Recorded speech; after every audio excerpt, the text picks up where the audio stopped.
Почитуван председателе, почитувана Тинеке Стрик, почитуван господин Райнхард Бутиховер, почитувани колеги пратеници, почитувана македонска јавност. Благодарам за поддршката која што ја добиваме. Наша обврска како опозиција е да бидеме искрени, да ја насликаме вистинската слика што е она што ни се случува овде. Длабока поделеност во македонското општество во Македонија поради тоа што некој превзема обврски кои што не може да ги исполни. Овде кога беше презентацијата на чешкото председателство порачав ајде да соработуваме, ајде да си помагаме да ги исполниме целосно копенхагенските критериуми, а за останатите најгорливи прашања да го прашаме народот. Она што ни се случи една недела подоцна, председателот нова собрание отфрли иницијативата за граѓански референдум и тоа се повика на членот 118 од Уставот, дека ратификуван меѓународен договор не можел да биде променет со закон. Никој не поднесе предлог закон, поднесовме предлог за референдум. Жално е како таа поделеност оваа влада успева да ја употреби за да ги заскрие сите неуспеси на различни полиња.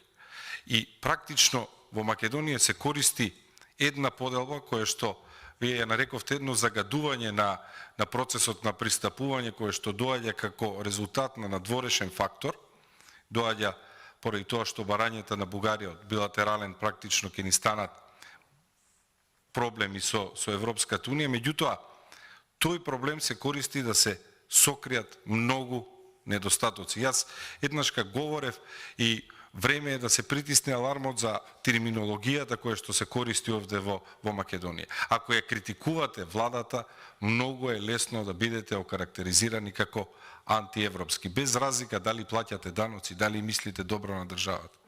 И од друга страна, можете да бидете длабоко во корупција, длабоко корумпирани, неодговорни, поради вашата неодговорност да трпат граѓаните, а сепак да бидете окарактеризирани како европски кои поддржувате оваа влада.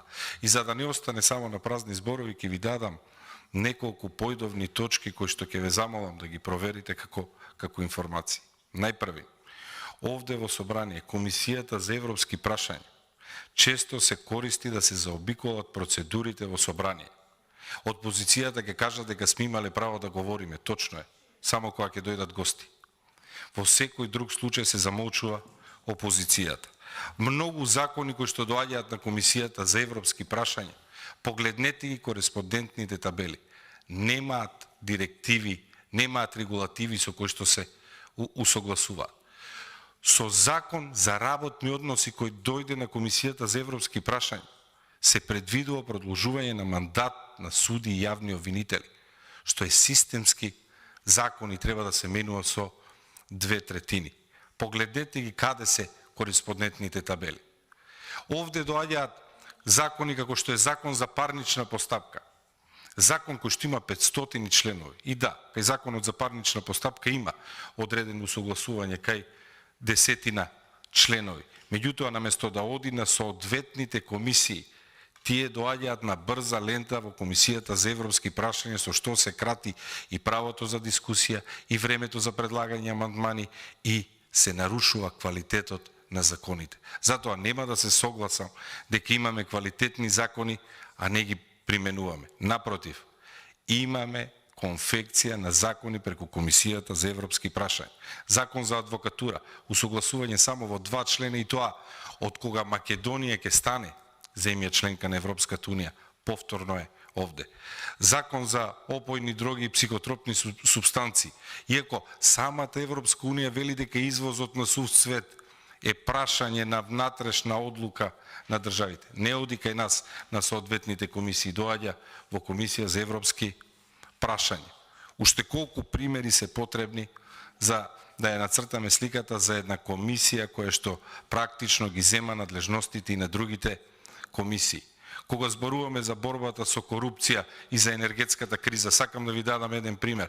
Владата достави барање до собранието за продолжување на кризната состојба. Погледнете ги стенограмите од објаснувањето на министерот. Дали имаат една страна? Ние како пратеници немаме информација колку јаглен имаме, од кого се купува, договорите за купување на јаглен се скриени. Немаме информација за хидроакумулациите на кое ниво се. А Македонија продава ноќни вишоци на струја.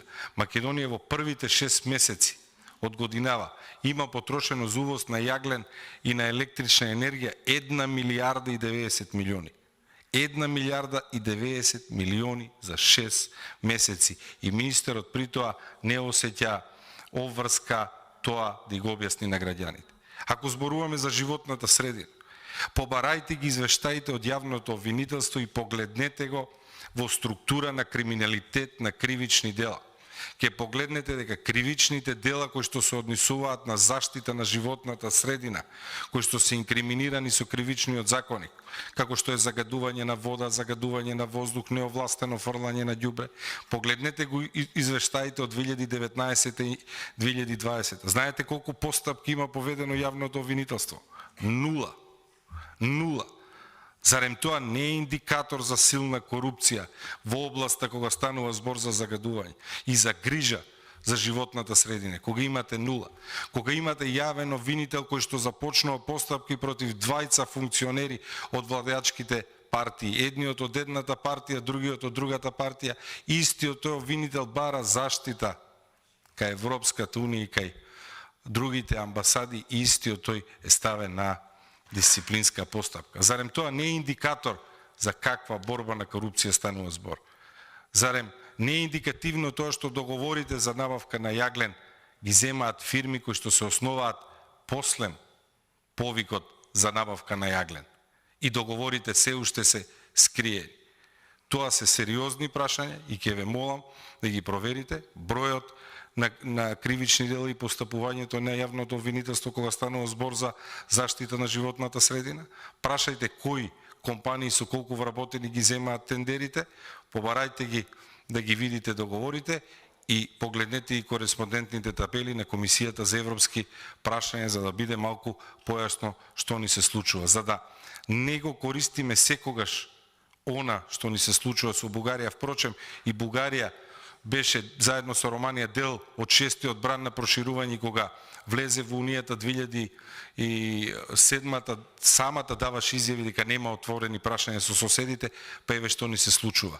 Ке најдеме ние внатрешна сила, ке треба да го прашаме народот и да добиеме поддршка за нашиот пат кон Европа, затоа што не сакаме да разговараме за историјата, да, сакаме да ги исполниме копенхагенските критериуми, сакаме да бидеме дел од семејството, меѓутоа во меѓувреме и ние како собрани и државните институции да изградат систем на одговорност и волја за борба против корупција и владата да не се крие позади проблемите кои што ги има Македонија како резултат на оваа, би рекол, меѓународна неправда. И конечно да биде разбрана нашата позиција овде во собрание, дека се бориме за секоја минута медиумско време, се бориме за секој добиен говор и се бориме за секое право да предложиме точка за измена и дополнување на дневниот ред. Некојаш ќе го добиеме тоа право, некојаш не. Особено ми е мило што сте денеска овде да го слушнете и ние да имаме прилика тоа да го кажеме. Ви благодарам.